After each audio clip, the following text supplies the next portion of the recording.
I've got yet another story to tell you about a drone being shot down, this time by a 65-year-old woman in rural Northern Virginia who has lived, this woman, Jennifer Youngman, has lived in the Plains, Virginia since 1990. And she said she came back from church on a Sunday morning and she was cleaning. And she was cleaning shotguns, which I guess is not that rare in the Plains, Virginia. I mean, it sounds kind of right. Both a 410 and a 20 gauge on her porch. She had a clear view of the beautiful mountains. And all of a sudden, next thing you know, she says that there's a thing going down her field and it's buzzing and it's scaring her cows and it's wreaking all kinds of havoc. It was a drone. It disappeared over the trees. And hey, since she was already cleaning her shotguns, she heard the noise coming back and then ultimately shot the drone down. Police were involved. All sorts of chaos happened. And this is not going to be that rare of a happening, I think, in the future. Now, you're probably going to see more drones in the more urban areas where gun ownership is maybe less common. Flying a drone out in the middle of nowhere is kind of difficult because there's also way fewer people in the middle of nowhere to be flying drones. I think this is definitely not the last we've heard of shooting drones down. I'm just interested in the precedent set here, court-wise and by the police.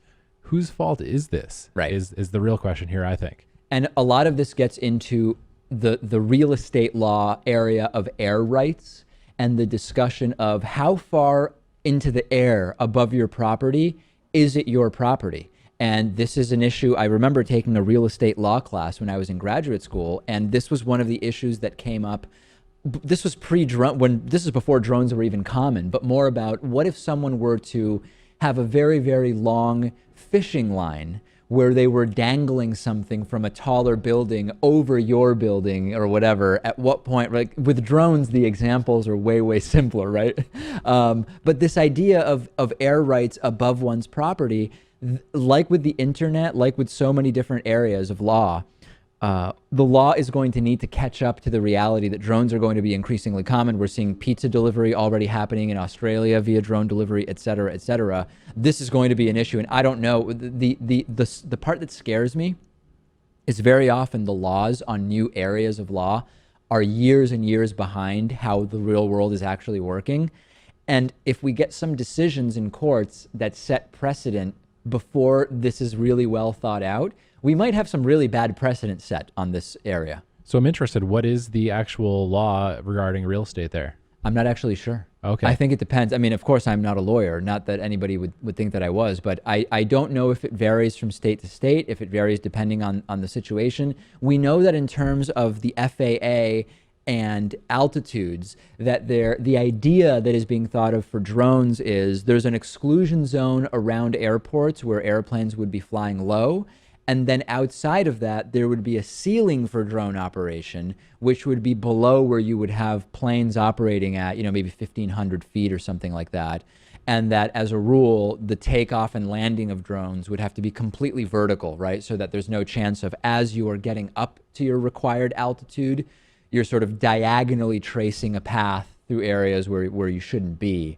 I think that from what I've read, that's the consensus of how drones should be forced to operate. Yeah, so I'm actually up to date in the laws myself. I'm planning on getting my remote pilot certification, which is the new certification allowed as of the 29th of this month. Mm-hmm. So the law is you actually can fly in these airspaces around airports, but you have to get written permission from the air traffic controller there. Absolutely. And I recently read that someone wanted to so the city of Boston physically is so close to Logan Airport that if you're trying to do any drone photography in the downtown area, you are within that. How many miles is it within the airport? 3-5 miles, something like that? I think it's like 1.5 or 2. I could be wrong. Okay. So you actually have to get permission from Logan Airport, even just to do some of these drone shots around the city. And I was recently reading about somebody who had to do that. Yeah, it's interesting. And then I know you can only fly up to 250 feet. And the other law, really, which concerns cities in Boston, et cetera, is that you can't fly over people, which is one of these gray areas that people are talking about. What is over person? Is it this little space here, or is it you know, Yeah, what is the personal space that is described as being over a person? yeah. This is exactly what we're talking about when we say that the technology often gets, and the real world gets way ahead of where the law is, and then you have to sort of figure these things out. We will let you know what ultimately happens, and I'm sure we'll hear from Jason about his experience.